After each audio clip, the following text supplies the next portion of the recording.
ஜெபம் செய்வோம். எங்கள் கற்பனையும் எங்கள் விருப்பமாக எதிர்பார்த்து எங்கள் வாயை பார்த்துகிறோம். எங்கள் இறுதியானவும் பொன் சமூகத்தில் ஏற்புடையதாக இருப்பதாக. ஆமென். அன்பிற்குரிய உங்கள் யாவரையும் ஆண்டவராகிய இயேசு கிறிஸ்துவிலே அன்போடு உங்களை வாழ்த்துகிறேன். நேற்று நாம் எல்லாரும் அறிந்திருக்கிறபடி உலகம் முழுவதும் உழைப்பாளர் தினத்தை கொண்டாடுகிற இந்த வேளையில் இறை வார்த்தைகளின் வழியாக நம்முடைய உழைப்பையும் மேன்மையும் அறிந்து கொள்ள ஆண்டவர் நம்மை ஆசீர்வதித்து வழங்குவதாக. வாசியங்கள் 128 சங்கீதம் 2 திருவாக்கியம். உங்கள் கைகளின் பிரயாசத்தை நீங்கள் சாப்பிடுவீர்கள், உங்களுக்கு பாக்கியம் நன்மையும் உண்டாயிரும். பிரயாசம் என்று சொல்லுவது இங்கே விருப்பம் என்பதை போல காட்சியளிக்கிறது. ஆனால் உங்கள் கைகளின் பலனை நீங்கள் கொள்வீர்கள், உங்களுக்கு பாக்கியமும் நன்மையும் உண்டாயிரும். உங்கள் உழைப்பை நீங்கள் உங்கள் உழைப்பில் இருந்து நீங்கள் சாப்பிடுவீர்கள். கடவுளே அவர் உழைத்தவர். அவர் 6 நாட்களும் உழைத்து உழைப்பின் மிகுதியால் களைத்து போனவர், ஓய்ந்து இருக்க வேண்டிய அளவுக்கு அவர் உழைத்தவர் என்பதை நாம் திருப்பறையில் காணலாம். ஒவ்வொன்றையும் அவர் எடுத்து அவர் உழைத்தார் என்பது 2ஆம் அதிகாரத்தில் மனிதனை படைக்கும் போது கூட எப்படி படைத்தாராம்? அவர் மண்ணை எடுத்து அதை பிசைந்து தம் உருவத்தை கொடுத்து அவனுக்கு ஜீவ சுவாசத்தை நாசியிலே ஊதின போது அவர்கள் வாழ்வுக்குரிய ஆத்மாக்களாக மாறினார்கள், ஜீவாத்மா ஆனார்கள் என்கின்ற சத்தியம் அங்கே இருக்கிறது. அடிப்படையில் கடவுளே உழைக்கிறவராக இருந்தார். இந்த உழைப்பு எப்படி இருக்க வேண்டும் என்று சொன்னால், திருமலையில நாம் வாசிக்கிறோம், படைப்பில் தாம் படைத்தவற்றை திரும்பி பார்த்து மதிப்பீடு செய்கிறார் கடவுள். தான் எப்படி படைத்திருக்கிறோம் என்பதை அவர் திரும்பி பார்த்து அதை பற்றிய விழுமியத்தை எடுக்கின்ற கடவுள். அவர் சொல்லுகிறார், அது நல்லது என்று கண்டார். நான் இருக்கின்றவரை நான் உழைக்கிறேன். அந்த உழைப்பு போதும் என்று அவர் நினைக்கவில்லை. மாறாக எப்படி உழைத்திருக்கிறோம் என்பதை திரும்பி பார்த்து, ஆம், இது நன்றாக இருக்கிறது. உழைப்பு என்பது ஏனோ தானோ என்று உழைப்பதல்ல, மாறாக நிறைவுக்கு நேராக உழைக்கின்ற கடவுளாக இருக்கிறார். அந்த நிறைவுக்கு நேராக உழைத்திருக்கிறோம் என்பது மாத்திரமல்ல, அது நல்லது என்று கண்டார். ஆகவேதான் கடவுள் படைப்பில் எதுவுமே தீமையானது இல்லை.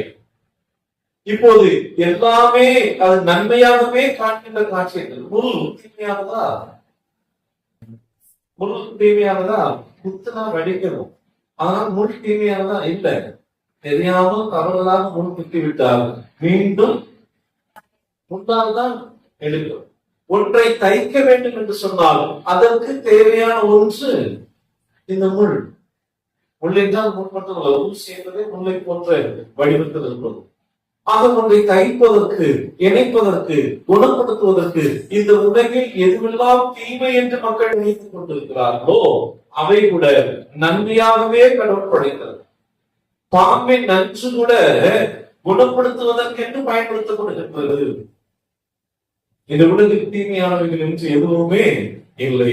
நாம் எப்படி பயன்படுத்துகிறோம் என்பதை பொறுத்து அது நன்மையானதாக தீமையானது. ஆனால் கடவுள் தம் படைப்பில் எல்லாவற்றையும் அவர் நன்மையாக கண்டார். அன்பானவர்களே, உழைப்பின் மேன்மை நன்மையை காண்பது. ஆகவேதான் சங்கீதக்காரர் இப்படி சொல்லுகிறார், உன் கைகளின் பிரயாசத்தை நீ சாப்பிடுவாய், உனக்கு பாக்கியமும் நன்மையும் உண்டாயிரும். உங்கள் உழைப்பை நீங்கள் கொண்டாட வேண்டும், அது உங்களுக்கு பாக்கியமாக நன்மையாக மாறும் என்று சொல்லி அவர் சொல்லுகிறார். இந்த உழைப்பு இந்த உலகத்தில் பாக்கியமாக கருதப்படுகிறதா? பாக்கியமாக கருதுகிறோமா? ஏனெனில் 1800 வரையிலும் இந்த உழைப்பு அடிமட்டத்தில் இருக்கக்கூடிய மக்களுக்கு மிக கடினமாக இருக்கிறது. ஏன் கொடூரமாக இருந்தது? ஒரு நாளைக்கு 16 மணி நேரம் உழைக்க வேண்டியவர்களாக இருந்தார். 16 மணி நேரம் உழைக்க வேண்டும். மீதி இருக்கக்கூடிய 8 மணி நேரத்தில் தான் அவர்கள் தன்னுடைய உணவுக்கு, தன்னுடைய குடும்பத்திற்கு, தங்களை புதுப்பித்துக் கொள்வதற்கு, ஓய்வு எடுப்பதற்கு, உறங்குவதற்கு நேரங்கள் ஒதுக்கப்பட்டது. ஆக 16 மணி நேரம் உழைப்பு என்பதை போராட்டத்தின் வழியாகத்தான் அதை இறுதி செய்தார்கள். அமெரிக்காவில் இருக்கக்கூடிய சிகாகோ என்று சொல்லுகிற நகரத்தில் கேர் மார்க்கெட் என்கின்ற இடத்தில் அங்கே அந்த நாடு முழுவதும் இந்த தொழிலாளர்கள் போராட்டத்தில் ஈடுபட்ட போது அங்கே 2 லட்சத்துக்கும் அதிகமான மக்கள் ஒன்று கூடி போராட்டத்தை நடத்துகிறார். எப்போதெல்லாம் எளிய மக்கள் போராட்டத்தில் இருக்கிறார்களோ அப்போதெல்லாம் அதிகார வர்க்கத்திலும் முதலாளித்துவம் கொண்டு சேர்ந்து கொண்டு அப்படி ஒடுக்குவதற்கு பார்க்கும். அப்படிதான் ஒடுக்குவதற்கு முற்பட்ட போது ஒரு பெரிய கலவரம் உண்டாயிற்று. 6 காவல் அதிகாரிகள் அந்த கலவரத்தில் கொல்லப்பட்டார்கள். அதுதான் பெரிதாக பேசப்பட்டது. அதை காட்டிலும் மிக கொடூரப்படுத்தது, 34 தொழிலாளர்கள் கொல்லப்பட்டார்கள். ஏராளமான நபர்கள் அவருடைய உடல் உறுப்புகள் பாதிக்கப்பட்டது. மிக கொடூரமான பாதிப்பை அவர்கள் சந்தித்தார். 1886 இந்த போராட்டம் நடைபெற்றது. அதன் பிறகு மீண்டும் அதே நாட்களிலே போராட்டங்கள் வந்து 1889 மே திங்கள் 1ஆம் நாளே அவர்கள் அறிவித்தார்கள், இந்த நாள் உழைப்பாளர்களில் பெருநாள் என்று அறிவித்தார். இன்று 80க்கும் மேற்பட்ட நாடுகள் இந்த உழைப்பாளர் தினத்தை கொண்டாடி கொண்டிருக்கிறார். என்ன முடிவு செய்தார்கள்? 8 மணி நேரம் உழைப்பு என்பது மாத்திரமல்ல, 8 மணி நேரம் உழைப்பு, 8 மணி நேரம் உறக்கம், 8 மணி நேரம் உற்சாகம் என்று சொல்கிற ரீக்ரியேஷன், தன்னுடைய குடும்பத்தோடு நேரத்தை செலவிட வேண்டும் என்று பிரித்தார். எந்த போராட்டமும் இல்லாமல் அம்பேத்கர் ஒரே ஒரு சட்டத்தின் வழியாக இந்தியாவில் உழைப்பாளருடைய தொழிலாளருடைய உரிமையை அவர் பாதுகாத்தார். ஆனால் 1973ஆம் ஆண்டிலிருந்தே இந்தியாவில் இந்த தொழிலாளர் தினத்தை கொண்டாடுகிற வழக்கத்தை பெற்றிருந்தார். தொழிலாளர் தினத்தை கொண்டாடினாலுமே ஒழிய அவர்களுக்கான உரிமை அங்கே கொடுக்கப்படவில்லை. 8 மணி நேரம் என்பது கொடுக்கப்படவில்லை. பாரம்பரியமாக இந்த குடும்பத்தை சார்ந்தவர்கள் இப்படிதான் உழைக்க வேண்டும், இவர்களுக்கு குடும்ப தொழில் என்று ஒன்றை கொடுத்து அதன் வழியாகவே மக்களை ஒடுக்குகின்ற சூழல்கள் காணப்பட்டன. அன்பானவர்களே, இந்த நிலையில் தான் உழைப்பு என்பது எவ்வளவு பாக்கியம் என்பதை குறித்து நாம் சிந்திப்பதற்கு அழைக்கப்படுகிறோம். மத்தேயு நற்செய்தி 11ஆம் அதிகாரம் 28ஆம் வசனத்தில் ஆண்டவராகிய இயேசு கிறிஸ்து இப்படியாக தம்முடைய அறைகூலை அவர் சொல்லுகிறார். ஆசிரியர்கள் மத்தேயு 11:28. வருத்தப்பட்டு பாரம் சுமக்கிறவர்களே, நீங்கள் எல்லாரும் என்னிடத்தில் வாருங்கள், நான் உங்களுக்கு இளைப்பாறுதல் தருவேன்.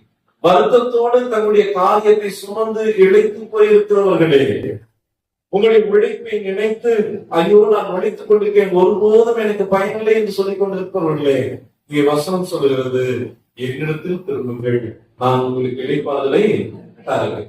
அப்படி இளைப்பாறுதலை தருவேன் என்று சொன்னால் இனிமேல் உழைக்கவே மாட்டீர்கள் என்று பொருள்.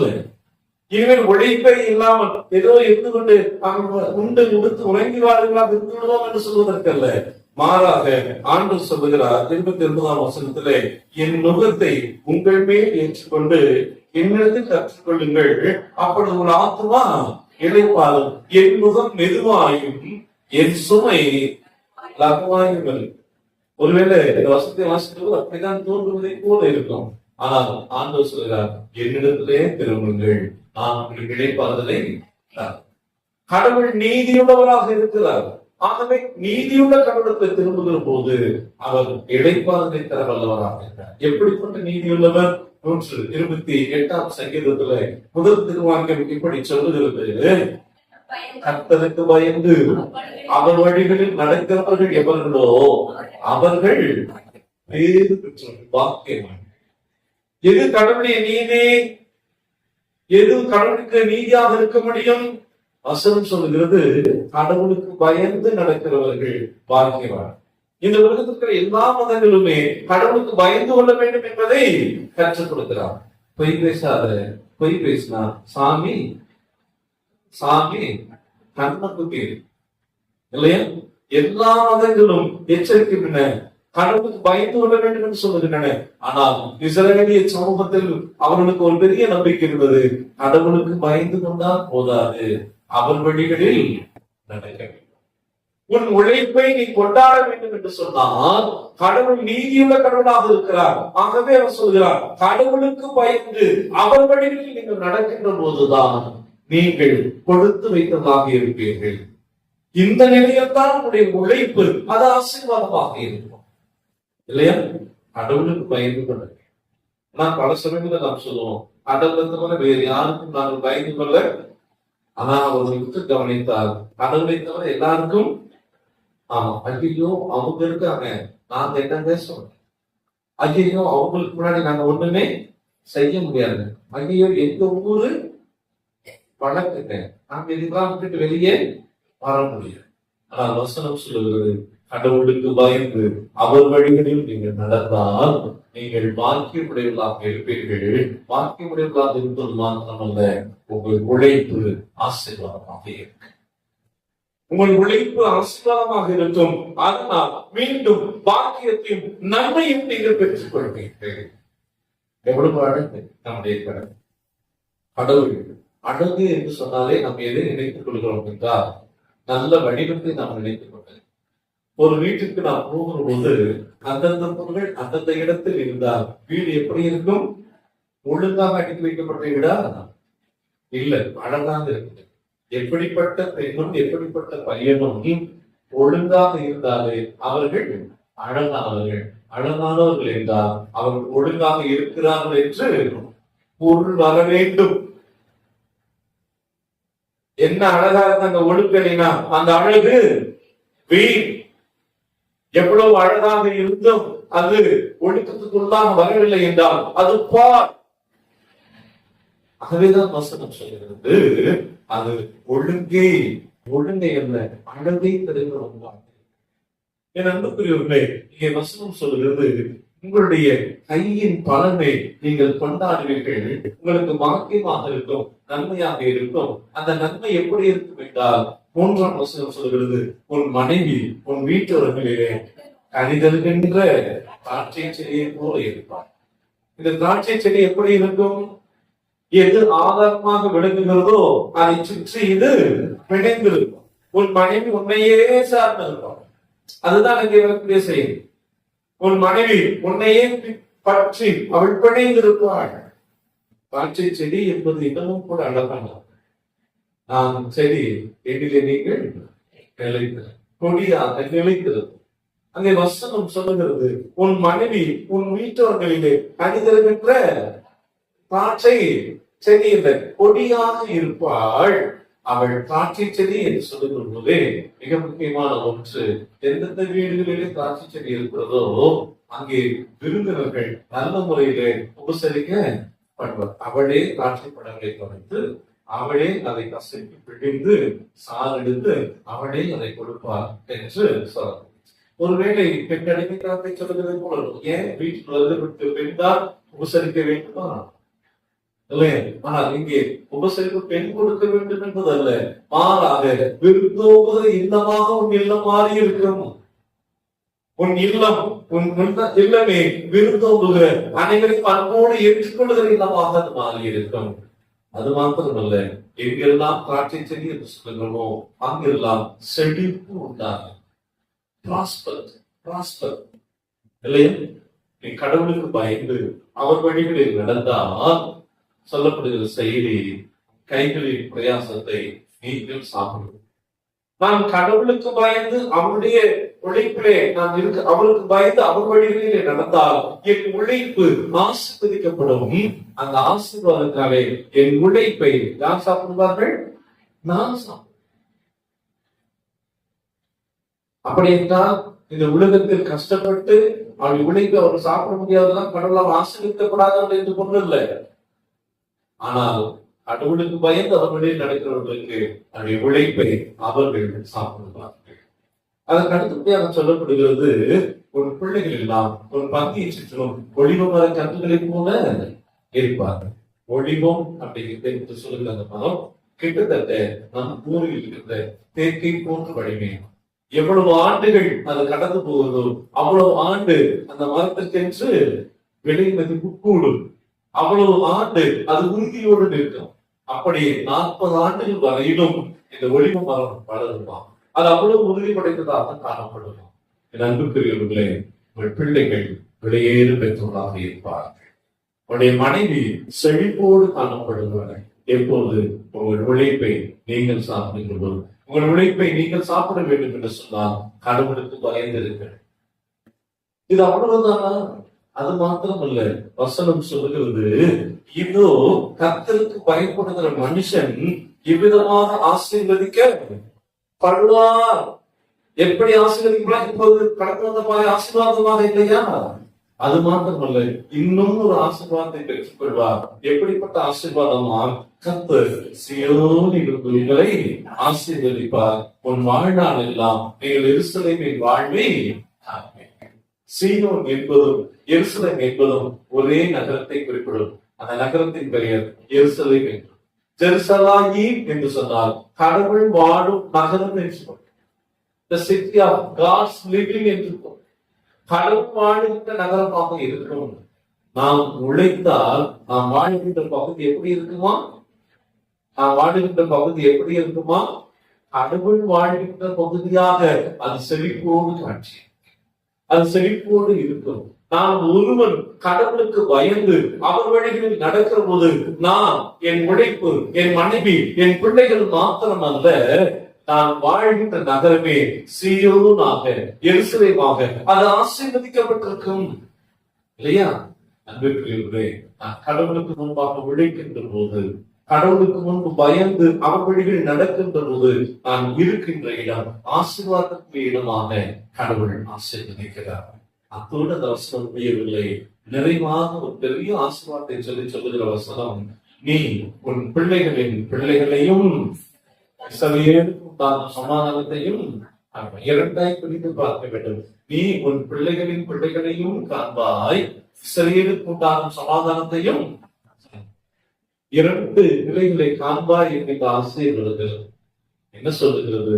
இதுவரை பெற்றுக்கொண்ட ஆசீர்வாதம் உன் குடும்பத்தோடு மாத்திரமல்ல, உன் சந்ததியை அந்த ஆசீர்வாதம் தொடரும். சந்ததியை ஆசீர்வாதம் தொடரும். யார் கடவுளுக்கு பயந்து அவர் வழிகளில் நடக்கிறீர்களோ அவர்களுக்கு நான் கொடுத்திருக்கின்ற ஆசீர்வாதம். நீ ஆசீர்வதிக்கப்படுவது மாத்திரமல்ல, உன் மனைவி ஆசீர்வதிக்கப்படுவது மாத்திரமல்ல, உன் உழைப்பு ஆசீர்வதிக்கப்படுவது மாத்திரமல்ல, உன் பிள்ளைகள் ஆசீர்வதிக்கப்படுவது மாத்திரமல்ல, உன் ஊர் ஆசீர்வதிக்கப்படும். உன் ஊர் மாத்திரமல்ல, உன் சந்ததியே ஆசீர்வதிக்கப்படும். சந்ததி மாத்திரமல்ல, அடுத்து சொல்லுகிறார், உன் பிள்ளைகளையும் காண்பாய், இஸ்ரவேலுக்கு உண்டாகும் சமாதானத்தையும் காண்பாய். சீயோன் என்பதும் எருசலேம் என்பதும் ஒரே நகரத்தை சொல்கிறது. சீயோன் என்பதும் எருசலேம் என்பதும் ஒரே நகரத்தை சொல்கிறது. இங்கே இஸ்ரவேல் என்பது நாட்டை சொல்கிறது. ஆக உழைப்பு நாட்டிற்கு ஆசீர்வாதமாக இருக்கிறது. நம்முடைய மன்றாட்டு அப்படித்தான் செய்து இருக்கிறது. நம்முடைய மன்றாட்டு நம்முடைய குடும்பத்திற்கு மாத்திரமல்ல, நாம் வாழ்கின்ற இந்த ஊருக்கு, அதை தாண்டி மாநிலத்துக்கு, அதை தாண்டி நாட்டிற்கே ஆசீர்வாதத்தை கொண்டு வருகிறது என்றால் நாம் உழைப்போம். நமக்கு, நம்முடைய உழைப்பிற்கு, நம்முடைய பிள்ளைகளுக்கு, மனைவி வாழ்க்கை துணைக்கு, இன்னமும் நகரத்திற்கு, சந்ததிக்கு, நாட்டிற்கே ஆசீர்வாதமாக இருக்கலாம். ஆகவே ஆண்டவர் சொல்கிறார், உன் கைகளின் பிரயாசத்தை நீங்கள் சாப்பிடுவீர்கள், உங்களுக்கு பாக்கியமும் நன்மையும் உண்டாயிரும். இது வெறும் இந்த 2024 மே மாதத்துக்குரியது மட்டுமன்று, வாழ்நாள் முழுவதும் ஆண்டவர் உங்களை இந்த வாக்குத்தத்தத்திற்காக நிறைவாராக. நாம் அனைவரும் சேர்ந்து சொல்லுவோம், உன் கைகளின் பிரயாசத்தை நீ சாப்பிடுவாய், உனக்கு பாக்கியமும் நன்மையும் உண்டாயிருக்கும். பிறருக்கு சொல்லி இருக்கிறோம், இதை நமக்கு மாற்ற போகிறோம். என் கைகளின் பிரயாசத்தை நான் சாப்பிடுவேன், எனக்கு பாக்கியமும் நன்மையும் உண்டாயிருக்கும். மறுபடியும் சொல்லுவோமா? என் கைகளின் பிரயாசத்தை நான் சாப்பிடுவேன், எனக்கு பாக்கியமும் நன்மையும் உண்டாயிருக்கும். தலைகளை தாழ்த்தி நான் சாடுவோம். எங்களை நேசிக்கிறது எங்கள் அன்பை இப்போதும் அந்த உழைப்பின் மேன்மையை, எங்களை படைத்த கடவுளை எப்படி உழைத்தார் என்பதை நாங்கள் அறிந்து கொள்ள எங்களுக்கு உதவி செய்தார். எங்கள் ஆண்டவர் எங்கும் சுற்றித் திருந்து எல்லாருடைய செலவினங்கள் வலிமைகள் எல்லாம் மாற்றி அவர்களை ஆசீர்வதித்தார். அவர் காலையில் ஜெபித்தார், மாலையில் ஜெபித்தார், பகலிலே ஜெபித்தார், உஷ்ணவேளையிலே ஜெபித்தார், இரவிலே ஜெபித்தார். ஒட்டு மொத்தமாக அவர் உழைத்து எல்லாருடைய ஆசீர்வாதத்துக்கும் அவர் காரணமாக இருந்தார். நாங்களும் கூட ஆண்டவரே, இந்த உழைப்புக்கு உரியவர்களாக வாழ்வதற்கு எங்கள் ஒவ்வொருவரையும் ஆசீர்வதிக்கிறீராக. உலகம் முழுவதும் இருக்கின்ற தொழிலாளர்கள், உழைப்பாளர்கள் அனைவரையும் ஆண்டவரே நாங்கள் நன்றியோடு நினைவு கூறுகிறோம். ஆண்டவரே, நம்முடைய வாழ்வை இன்னும் தீர்ச்ச முறையின வடிவமைக்க நீர் அனைவர்களை ஆசீர்வதிக்கும்படி பார்த்து நாங்கள் மாற்றாடுகிறோம். உடையத்தில் பார்த்து நாங்கள் ஒப்புக்கொள்கிறோம் சுவாமி. உடைய மேன்மை பிள்ளைகளை தாங்கிட்டது. உடைய நிறைவான ஆசை இந்த பிள்ளைகள் மீது நிறைவாய் தங்கி இருக்கின்றார். மனிதர்கள் இந்த உலகத்தை பெற்றுக் கொள்வதற்கு முன்பு நீ எல்லாவற்றையும் உழைத்து உருவாக்கி கொடுத்தீரே.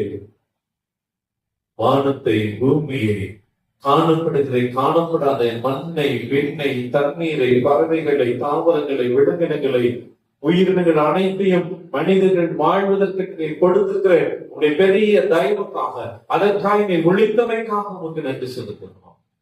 நாங்களும் உமக்குரியவராய் வானோம். இயேசு கிறிஸ்துவின் வழியை வேண்டிக் கொள்கிறோம். நீங்கள் நன்றி பெற்றவர்களே. ஆமென்.